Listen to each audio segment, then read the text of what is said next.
Honorable Babu Owino, because that is what we call you. It's very good to have you on the show. Please give us your brief sentiments on the state of education and in particular the higher institutions of learning. Welcome to Udo. Thank you, Doris. And I would like to say a good morning to Honorable Sosion, Honorable Fred Ikana, and a great friend, Boaz Waruku. Yes. Number one, I would like to say that the three gentlemen who are in the studio and also Doris, you know that it is because of education. That's why we are where we are. Education has very bitter roots, but very sweet fruits. Education is the bridge between our dirty past and our golden tomorrow. Education is the only link between us, between the son of a poor person to the future. And education is the only tool that, when used well, can change the whole universe, the whole world. And I would like to tell you that were it not for education, we all would be languishing in abject poverty.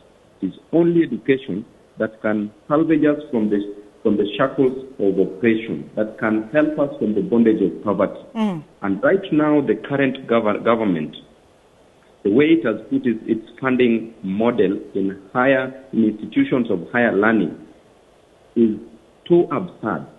And I would like to tell you, without contradicting myself, that majority of the students in this nation are not going to get education because of the higher fees that have been subscribed to students. Take, for example, a social science is costing 300,000 Kenya shillings, while a medical student is paying around 600,000 Kenya shillings. Then take a parent who is doing Jengo. That person who is doing Jengo on a daily basis from Monday to Monday, from January to December, and is earning only 600 shillings per day.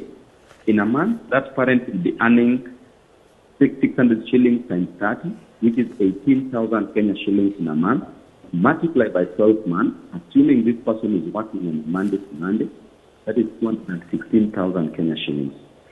So if education is too expensive, costing 300,000 Kenya shillings, how will this person who is doing Jengo get money, get the 300,000 Kenya shillings, while he is only making 215,000 in a year? They have other children. So I want to say that the current government has really failed us when it comes to matters of education.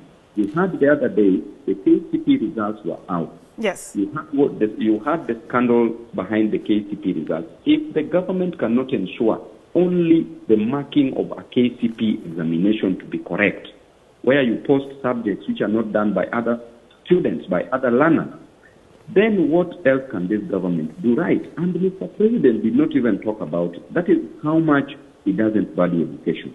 I remember the President, William Ruto, was in Chiromo campus at the University of Nairobi. He did his undergrad at the University of Nairobi, did his master's at the University of Nairobi, did his PhD at the University of Nairobi.